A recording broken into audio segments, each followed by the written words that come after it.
London after Rome left, a city that nearly vanished.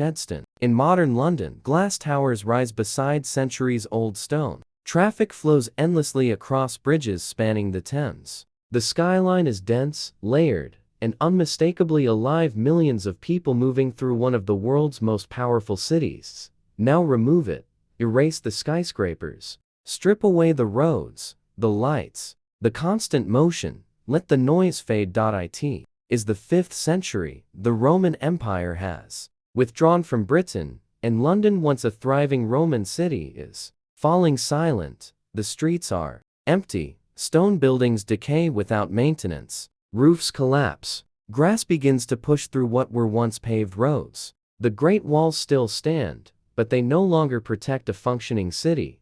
Population disappears, trade collapses. For a time, London is no longer a major city at all.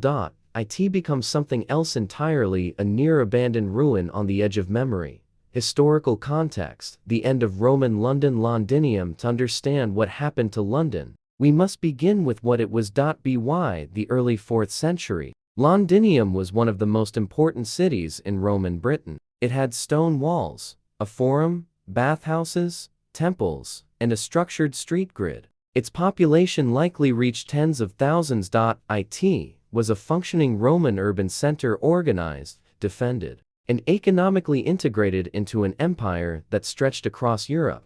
But this system depended entirely on Rome. In the early 5th century, that system broke. Around 410 AD, Roman administration effectively ended in Britain. The Emperor Honorius instructed the cities of Britain to look to their own defense. Roman troops withdrew. Central governance disappeared. Without imperial support, Londinium could not sustain itself. Urban life in Roman Britain relied on long-distance trade, taxation, and centralized authority. When these collapsed, cities lost their purpose. London was no exception. By the mid-5th century, the Roman city was largely abandoned. This was not a sudden destruction, but a gradual decline. Buildings were not destroyed in a single event, they were simply left unused. Infrastructure fell into disrepair. Skilled labor disappeared. Trade routes broke down. What remained was a shell. The walls still stood, but inside them, the city was fading. Urban collapse: a city without a function. By the late 5th and into the 6th century, the area of Londinium was no longer a functioning urban center. Archaeological evidence suggests that the population dropped dramatically. Instead of a dense city, the landscape became fragmented. Within the old Roman walls, there is little evidence of continuous occupation. The structured street grid was no longer maintained. Public buildings fell into ruin. This space, once the heart of Roman administration, became largely empty. Outside the walls, however, it did not completely disappear. New settlements began to form, but not in the same place. One of the most important of these was Lundenwic, established to the west of the old Roman city, in what is now the area around Covent Garden and the Strand. This shift is significant. Rather than reusing the Roman city, early medieval settlers chose a new location. This suggests that the old city was no longer practical. The infrastructure had decayed. The political structure that supported it was gone, and so, a new type of settlement emerged, very different from the Roman model. Lundenwic, the early medieval settlement. By the 7th century, Lundenwic had developed into a modest but active trading settlement. Unlike Roman Londinium, it was not a walled city. It was open, loosely organized, and built primarily from wood. The layout was not based on a grid. Streets developed organically, following paths of movement rather than formal planning. Buildings were simple, timber structures with thatched roofs lined narrow paths. Workshops, homes, and market spaces blended together. There were no monumental stone buildings like those of the Roman period. Instead, Lundenwic reflected the realities of early medieval England.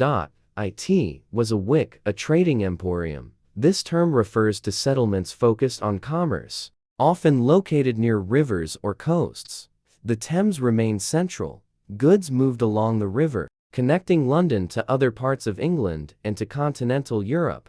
Archaeological finds from Lundenwic include imported pottery, glass, and coins, evidence of long-distance trade. This was not a large city. Population estimates suggest a few thousand people at most, but it was active, and importantly, it marked the beginning of London's re-emergence. Architecture and materials from stone to timber. Contrast between Roman Londinium and early medieval London is stark. Roman buildings were constructed from stone and brick, designed for durability and permanence. In contrast, early medieval structures were almost entirely made from wood. Timber frames, wattle and daub walls, and thatched roofs were standard. These materials were practical and accessible, but they did not last. As a result, the archaeological record is less visible than in the Roman period. Most buildings left behind only post holes and soil discolorations. There were no large public structures comparable to Roman forums or bathhouses. Even religious buildings, while important, were relatively modest in scale. Stone construction did not disappear entirely, but it was rare and reserved for specific purposes. The overall visual impression of Lundenwic would have been that of a low-rise, spread-out settlement, with smoke rising from hearths and the constant presence of the river nearby. Population and social structure. Population of early medieval London was significantly smaller than its Roman predecessor, where Londinium may have held tens of thousands. Lundenwic likely supported only a few thousand inhabitants. Society was structured differently as well. In Roman London, administration and civic life were tied to imperial systems. In early medieval London, society was more localized. Power was held by regional kings, particularly those of the Kingdom of Essex and later Mercia. The Church also played a growing role. By the 7th century, Christianity had re-established itself in England. The establishment of the Bishopric of London around 604 AD under King Ethelbert of Kent marked an important development. Clergy became influential figures, not only in religious matters, but also in literacy, administration, and social organization. Below them were merchants, craftsmen, and laborers. Trade was central to the settlement's survival.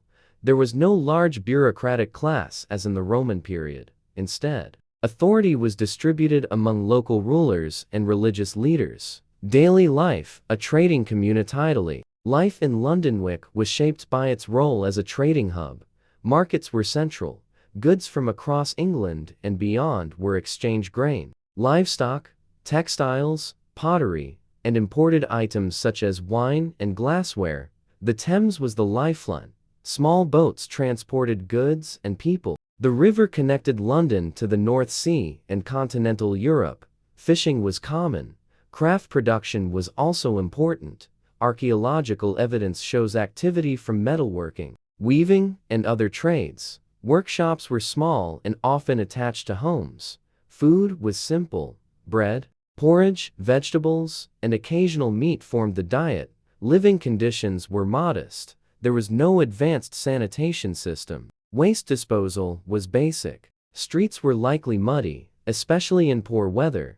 Life expectancy was low by modern standards. Disease and injury were constant risks. Despite this, the community was structured. Social and economic roles were clearly defined. The rhythm of life followed seasonal cycles and trade activity. Trade and economic activity. Trade is what allowed London to survive and eventually grow again. Lundenwic was strategically located along the Thames, making it accessible to both inland and maritime trade routes. Goods flowed in from across the Anglo-Saxon world and from continental Europe. Archaeological discoveries include coins from the Frankish kingdoms, suggesting connections with regions across the Channel. This was not a large-scale commercial hub like later medieval London, but it was significant. Trade was conducted through a mix of coinage and barter. Markets were likely held regularly, though not in permanent structures. The settlement's economy was not highly specialized, but it was diverse enough to sustain a stable population. Over time, this economic activity would lay the foundation for London's resurgence. Political control. Shifting power. Political control over London in this period was not stable. After the Roman withdrawal, Britain fragmented into multiple kingdoms. London fell under the influence of the Kingdom of Essex. Later, it came under the control of Mercia. one of the dominant Anglo-Saxon kingdoms. In the late 8th and early 9th centuries, power shifted again. The rise of Wessex and the increasing threat of Viking incursions began to reshape the political landscape. London's importance grew because of its location and economic activity, but it was still not the dominant city it would later become. It was a contested space, valuable, but not yet central. Religion re-establishing structure. Religion played a critical role in stabilizing early medieval London. After the decline of Roman administration, the church became one of the few institutions capable of maintaining continuity.